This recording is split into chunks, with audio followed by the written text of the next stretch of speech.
4th of July will mark 2 years since the deadly shooting of a child who was watching the fireworks with his family at Benty Davis Beach. The family is still waiting for justice. News Channel 8's Georgia MacArthur spoke with the boy's family, still waiting for the arrest in this case. Georgia. That's correct, Keith. I spoke to the boy's grandmother, who is heartbroken, rightfully so. She says the past 2 years have been filled with silence from detectives. She says she can't possibly have peace with no answers. So why is it nobody arrested? 2 years. I only saw the detective once. No calls, no nothing. Nothing. Marisol Ayala questions echo with heartbreak, a grandmother desperate for answers as she relives the pain of losing her grandson. Every day affects me because 7 years old, he had a good life. We spoiled him a lot, and he had nothing to do with this. Yitzian Torres Garcia was shot and killed by a stray bullet on the 4th of July in 2023 while watching fireworks. He was only 7 years old. His family says an argument with a group of people over jet skis turned into a shooting. If you're going to have an argument or a fight, fight. But why do you have to pull out guns and take an innocent person? When we asked about the status of the investigation, Tampa Police Chief Lee Burkall said in a statement, quote, "This family deserves justice. No child's life should end while watching the fireworks on the 4th of July. Meanwhile, Marisol says the family has been left in the dark since. So many cameras, so many pictures, recording. We didn't have nothing to do with it, and they killed somebody that had nothing to do with the fight. And the boy's grandfather was also injured. He was shot in the hand trying to protect his grandson. Crime Stoppers is offering a $25,000 reward for any information that leads to an arrest. You can remain anonymous and still be eligible for the reward. Investigators say no tip is too small. Reporting live in Tampa, I'm Georgia MacArthur. 8 on your side. The weather causing problems for travelers at Tampa International ahead of the 4th of July celebrations. More than 200 flights were delayed yesterday. 8 on your side's Alessandra Young joining us live from TPA with the latest on delays and cancellations there. Hey there, good morning. Avery and Chris, we have been seeing the number of delays and cancellations going up all morning, and right now we're at 30 delays and 1 cancellation. And if we take a look at the board, there is a little bit of red up there. Now, with weather impacting flights across the country, a lot of people here have their fingers crossed that they don't get delayed. Airports across the country are busy ahead of what's expected to be a record-breaking travel holiday for the 4th of July, and Tampa International is no exception. Me and my family are going on a trip to Japan. My lovely wife Indra, and we're going to Seattle, Washington.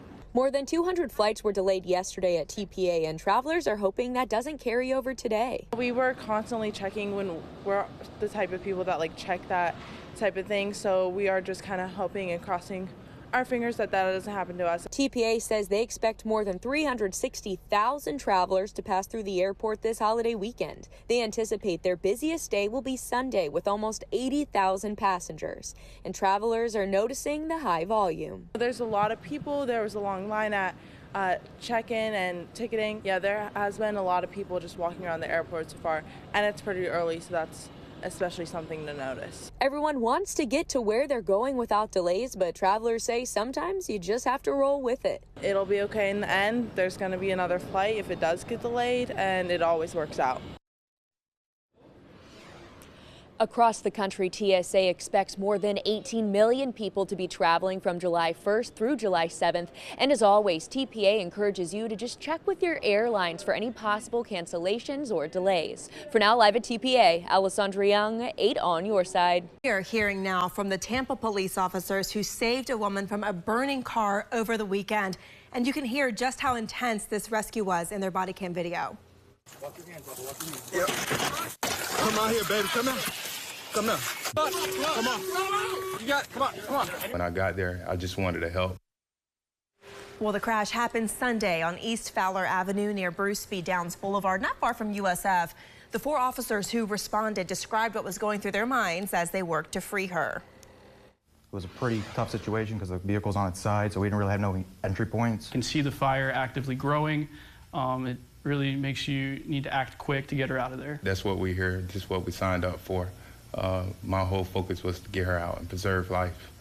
Well, the woman was the only person in the vehicle. She and 2 of the officers are recovering right now with minor injuries. Well, Independence Day is Friday, and it is important to celebrate responsibly. Absolutely. Every year, fireworks lead to injuries and fires. 8 on your side's Alessandra Young joining us now live in Hillsborough County to share some safety tips that you should keep in mind. Good morning.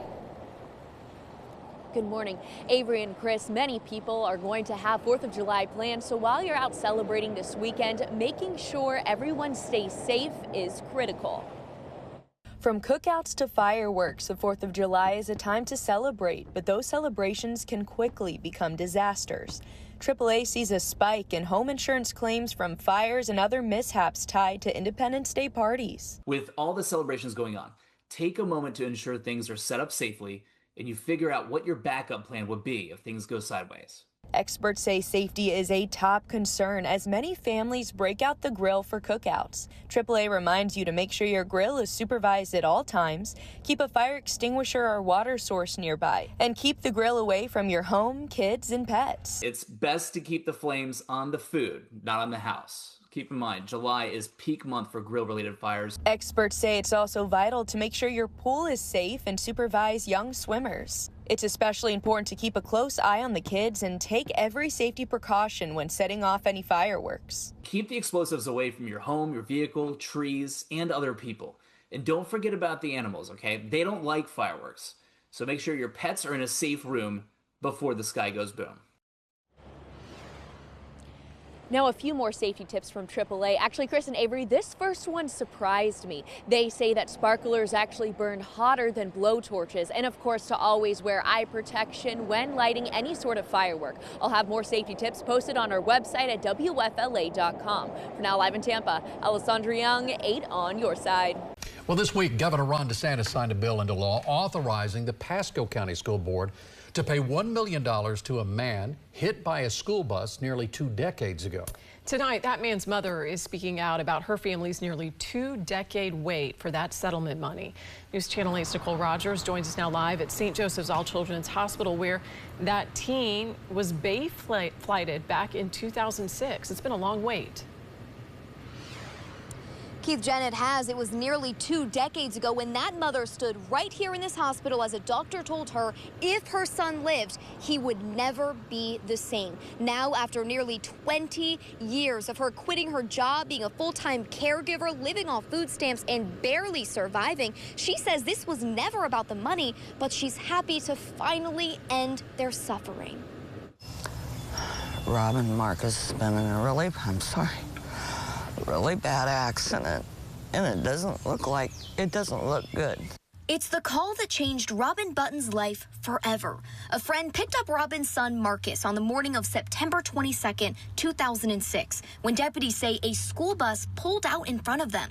Marcus's friend slammed on the brakes, but her car hit the school bus and got pinned underneath. She injured her knee, but Button suffered facial and skull fractures, brain damage, and vision loss. They had all his clothes in a bag, in a plastic bag that they handed to me, and I thought they were more or less saying that he's gonna die.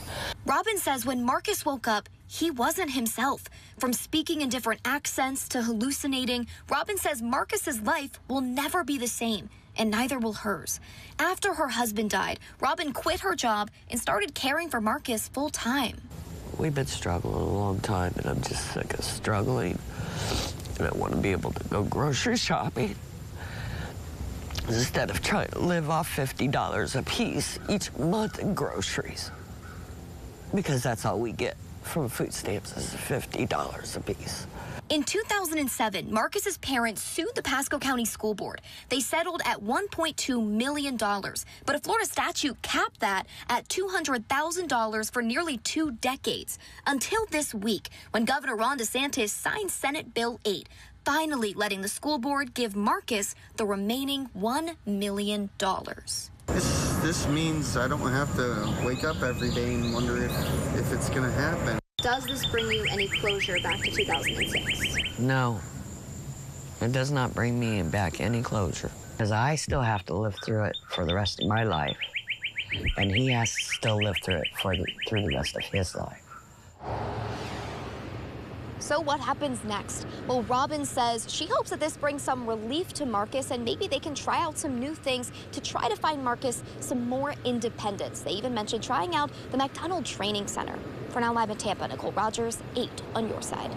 The Florida Fish and Wildlife Conservation Commission is investigating following several recent tortoise deaths at Honeymoon Island State Park. State officials say it's likely due to vehicle strikes. 8 on your side's Melissa Marino reports.